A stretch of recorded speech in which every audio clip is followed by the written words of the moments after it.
have to say I spoke too soon last night. The latest poll by Redbridge says Anthony Albanese's Labor government is now back ahead of the coalition, 51% to 49%. And if you've watched the Prime Minister this week, you'll see he looks a lot bouncier now.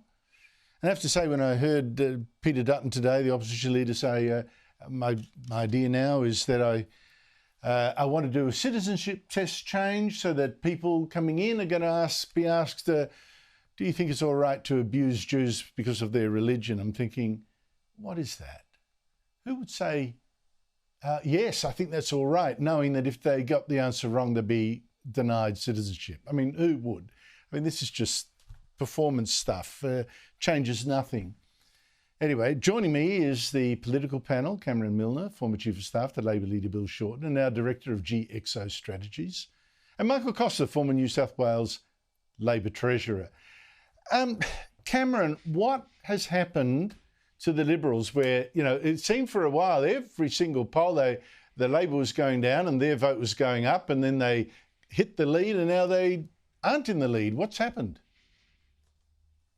Well, very simply, Andrew, they're not talking about the number one issue of concern to voters. And the number one issue, which we've talked about on this program many times, is cost of living. There's cost of living in the polls, and then there's daylight for voters' concerns. So while Peter Dutton's off talking about RICO laws and the CFMEU and deportations and citizenship tests, voters are crushed by Albanese's cost of living pressure, aren't hearing the message from Peter Dutton he's going to provide any relief. So it's a little surprise the polls have slid sideways for Peter Dutton, and Albo looks like he's back in the race, because Peter Dutton needs to get back and put the pressure on Albanese around cost of living pressures singly. That's the one primary focus he needs to have, Andrew, from here until polling day, and that's what will return the polls to where they were only a few weeks ago.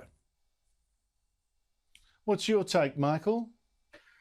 Well, look, I'm not surprised by these polls. It was always going to be a close election. And really, it's only sort of people with a hackneyed analysis suffering from sort of, Trump Messiah syndrome that thought that somehow there was this wave going to come and, this was going to be like the USA. It's not going to be like the USA. It is about cost of living. And Dutton's really dropping the ball on this. I mean, the fact of the matter is he needs to focus, as Cameron said, and as I've said on many occasions, and you have as well, on cost of living. That's the only issue that's there. He needs to use the budget as a reset. I'm sort of worried about Angus Taylor. I don't know why he doesn't accept the challenge of taking on Chalmers. Maybe he feels he's not up to it, but he really does need to get out there. And they need to announce policies like, bracket creep, tax indexation, stuff that's meaningful. They also need to announce something that's meaningful in terms of energy. I mean, I support nuclear energy, but that's a decades away policy. It's not going to solve the problems in the short term. They need to talk about what's going to happen with the power station, the coal-fired power stations. We see Victoria has decided to fund one to keep it going. I mean, the coalition ought to jump on this sort of stuff and say it's going to leave coal-fired power stations, put a cap on, price increases and those sorts of things to get back to the real issues, or it will lose. But I still think Albanese will be a minority government. You mentioned Angus Taylor, the shadow treasurer. It's really unfortunate that, I think he knows his stuff, but he always looks like he's sitting an exam he's scared he'll fail, or, he's got his back to the wall facing a firing squad. He just doesn't seem to exude confidence. I don't know what that is, but that is a real problem. People pick up on the vibe rather than on what he actually says. What do you think, Cameron, what difference do you think this week's or next week's budget will make?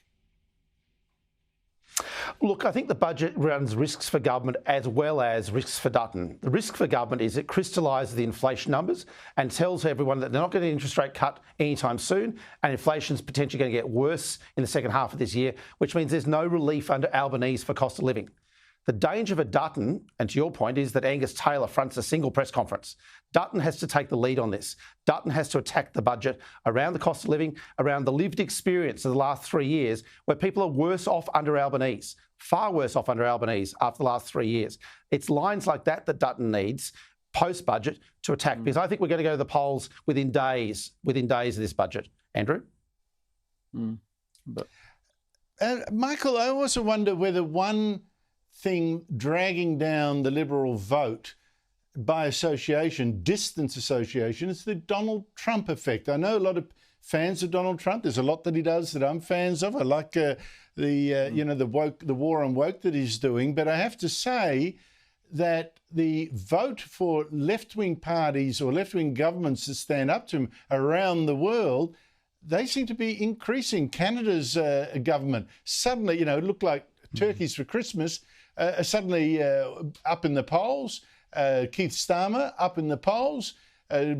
In Macron in France, suddenly looking like he's the big guy that'll help lead the free world, and Albanese as well. Do you think it's having an effect?